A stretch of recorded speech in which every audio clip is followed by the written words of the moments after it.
परमपिता परमात्मा मनीषी है और हमारे मन की हर वृत्ति को यथावत हर समय जान रहा है। परमात्मा की तरफ से जो आध्यात्मिक कृपा होती है, आध्यात्मिक और भौतिक सहयोग होता है, वो व्यक्ति की भावना को देख करके, उसके मन की वृत्ति को देख करके होता है। संस्कृत की एक प्राचीन पंक्ति है, यादृशी भावना यस्य सिद्धिर्भवति तादृशी। जिसकी जैसी भावना होती है उसको वैसी ही सिद्धि मिलती है। परमात्मा की भक्ति करते समय जैसी भावना होगी वैसी ही हमारी सिद्धि भी होगी। अपने आप में ये बात बिल्कुल ठीक है, लेकिन जब इसको अतिरंजित रूप में प्रस्तुत किया गया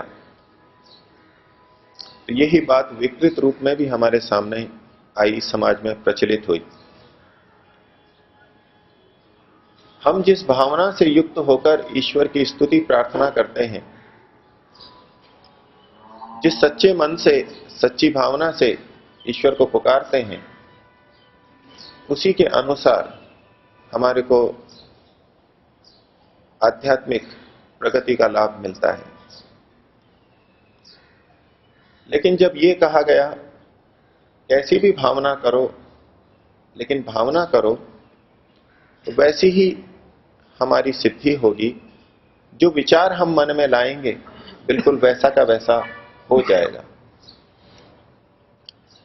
यदि हम मिट्टी को चीनी बनाने की भावना करें तो वो चीनी हो जाएगी। पानी नहीं है और हम पत्थर में पानी की भावना करें तो वो पानी बन जाएगा। इस भावना को इस स्तर तक ले जाया गया और कथन किया गया। ये तात्पर्य तो ठीक नहीं है, लेकिन जिसकी जैसी भावना उसको वैसी सिद्धि मिलती है, ये अपने सही अर्थों में बिल्कुल ठीक है। हम ईश्वर से प्रार्थना करते हैं, ईश्वर तुम ही दया करो, तुम बिन हमारा कौन है। दुर्बलता दीनता हरो, तुम बिन हमारा कौन है। जब हम ये बोलते हैं तुम बिन हमारा कौन है, हम कहना चाह रहे हैं कि ईश्वर ही हमारा सब कुछ है। एक सीमा तक धार्मिक व्यक्ति इसको स्वीकारता भी है, परमात्मा को सर्वस्व मानने का भाव एक सीमा तक रखता भी है। लेकिन पूर्ण अंश में ईश्वर को ही सब कुछ मान लेना, उसी को सब कुछ मान करके चलना,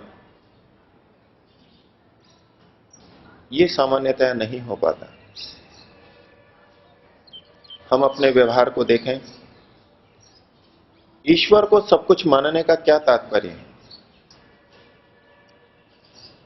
ईश्वर सबसे बड़ा है, ईश्वर हमारा माता पिता, आचार्य, गुरु, न्यायाधीश, राजा, सब कुछ है। वाणी में हमने बोला, लोगों से भी बोला,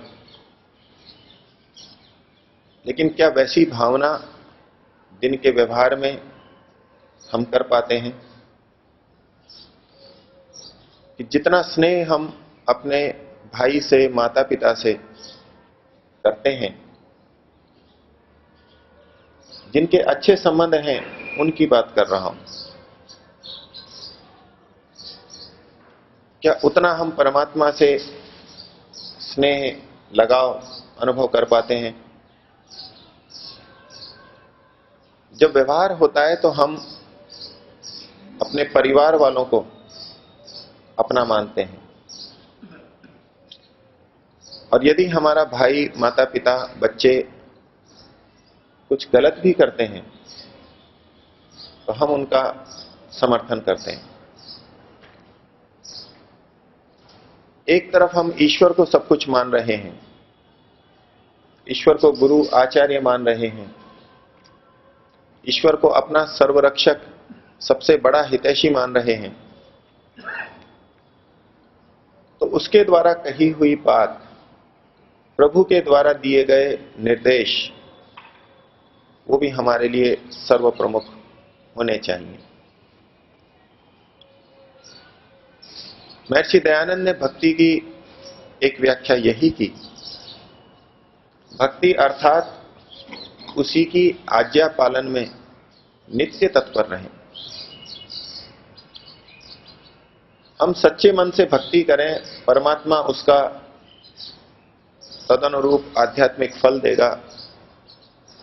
परमात्मा भाव के भूखे हैं, भक्ति के भूखे हैं।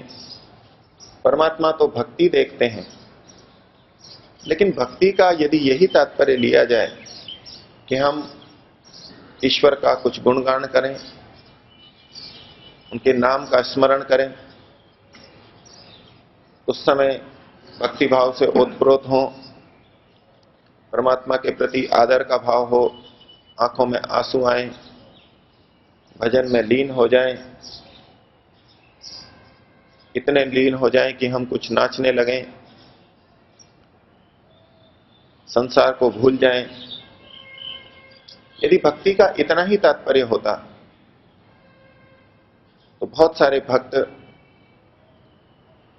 समाज के अंदर देखने को मिलते हैं, उनको आध्यात्मिक प्रसाद, ईश्वर की प्राप्ति होती। इस भक्ति का निषेध नहीं कर रहा, इस भक्ति का भी उपयोग है। ईश्वर का गुणगान करना, जप करना, उसका भी उपयोग है, उसका प्रभाव भी हमारे जीवन पर आता है। लेकिन व्यवहार में जब हमें निर्णय करना होता है अच्छे और बुरे का, तो हम ईश्वर की आज्ञा को, प्रभु की आज्ञा को हटा करके अपने परिचित परिवार वालों की बात को स्वीकार कर लेते हैं। ईश्वर की आज्ञा से विरुद्ध भी उनकी बात का समर्थन कर देते हैं। तो जिस समय हम ईश्वर की आज्ञा के विरुद्ध अन्य परिजनों का समर्थन कर रहे होते हैं, वहां ये बात कहां घट पाती है, तुम बिन हमारा कौन है। वहां हम अपने भाई को, परिवारजनों को अपना ईश्वर की अपेक्षा अधिक हितैषी समझ रहे होते हैं। तभी तो ईश्वर की आज्ञा की अवहेलना करके उनकी बात को मान लेते हैं।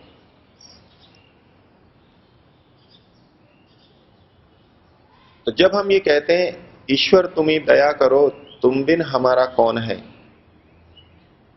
हम आंखें भी बंद करते हैं, ईश्वर का स्मरण भी करते हैं, लेकिन ईश्वर मनीषी है, वो हमारी मन की वृत्तियों को भी भली प्रकार जानता है। जिस समय हम आंख बंद करके भक्ति कर रहे हों, प्रार्थना कर रहे हों, उसी समय की नहीं, संपूर्ण दिन की वृत्तियों को वो जानता है और उसी के अनुसार वो हमें अपना आध्यात्मिक सहयोग प्रदान करता है। तेरे दर को छोड़ के किस दर जाऊं मैं, सुनता मेरी कौन है, किसे सुनाऊं मैं। पूर्ण समर्पण की बात है। तेरे दर को छोड़ के किस दर जाऊं मैं। भक्त के मन में ये बात आ रही है कि ईश्वर ही मेरा पूरा कल्याण करने वाला है, लेकिन ये बात क्या हम दिन भर व्यवहार के समय रख पाते हैं? ईश्वर मनीषी है, वो हमारे संपूर्ण दिन के व्यवहारों को, मनोवृत्तियों को सतत जान रहा है। हम विविध धार्मिक क्रियाओं को करते हैं, अंदर का भाव क्या है, अंदर की वृत्ति क्या है, ईश्वर उसी को देखता है। ईश्वर प्रणिधान की बड़ी महिमा शास्त्र में बताई कि ईश्वर प्रणिधान से समाधि की प्राप्ति होती है, ईश्वर की प्राप्ति होती है। प्रणिधान का अर्थ किया व्यास जी ने भक्ति विशेषात, भक्ति से, भक्ति विशेषात आवर्तितः, भक्ति विशेष से युक्त होकर के, पूरा उसमें डूब करके जब ईश्वर को स्वीकार किया जाता है, तो ऐसा ईश्वर तम अभिध्यान मात्रेण, उसको विचार मात्र से कृतकृत्य कर देता है, उसी समय कृतकृत्य कर देता है, उसको अनुग्रहित कर लेता है, उसको अपने अंतर्गत ले लेता है। बहुत बड़ी बात कही।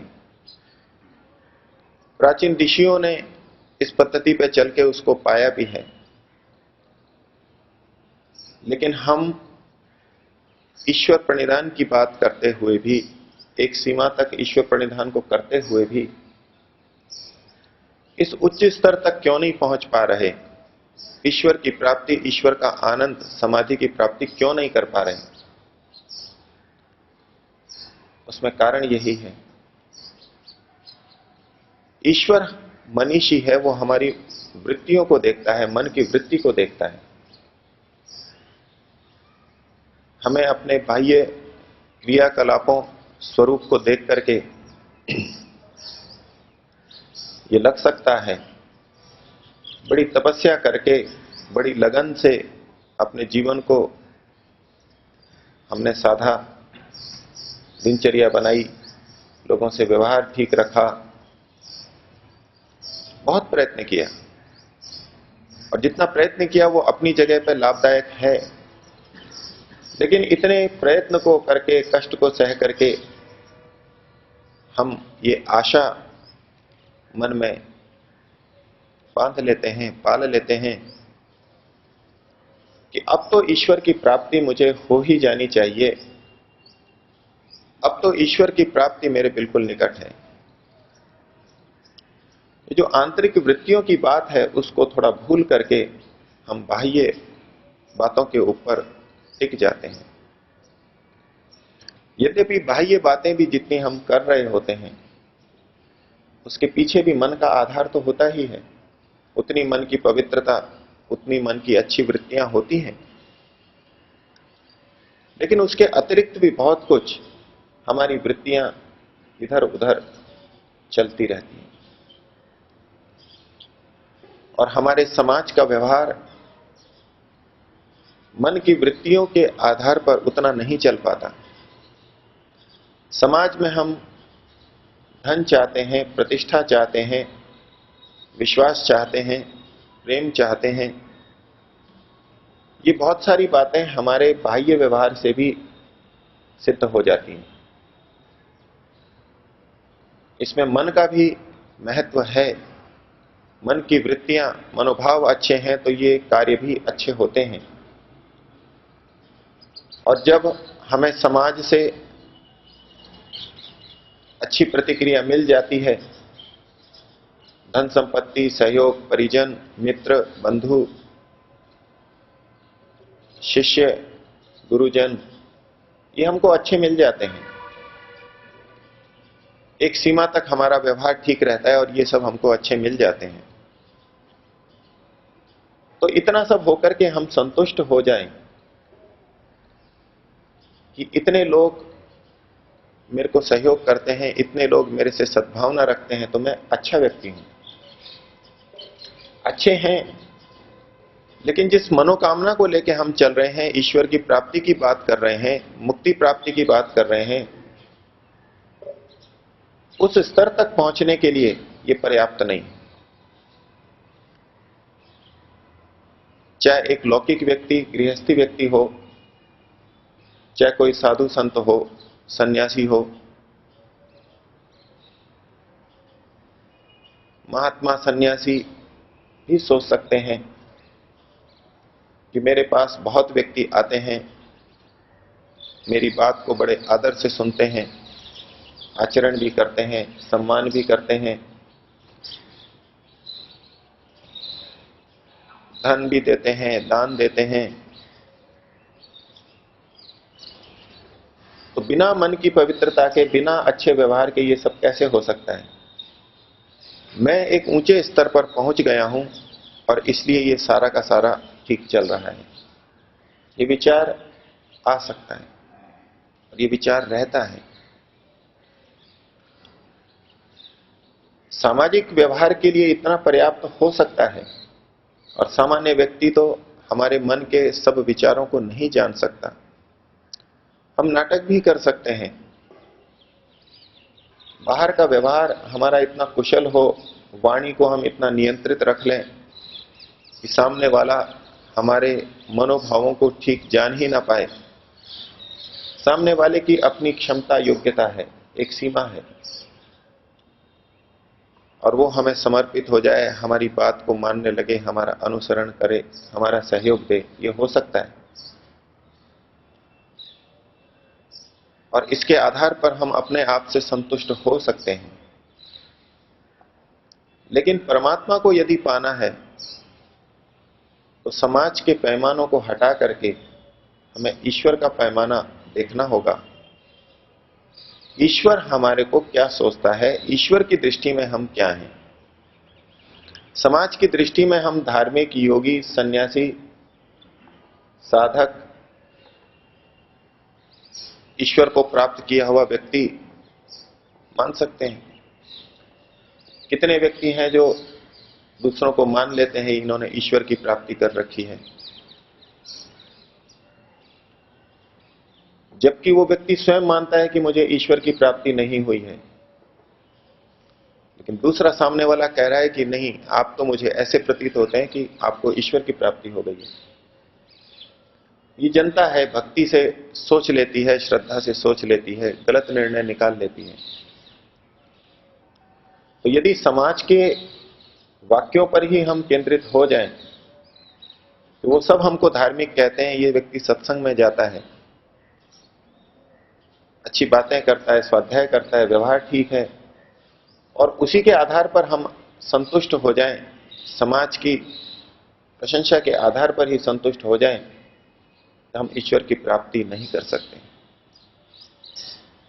अध्यात्म में गंभीर प्रगति के लिए तो हमें ईश्वर को मनीषी मान करके और ईश्वर की ही कसौटी पे अपने को कस करके सतत चलना होगा।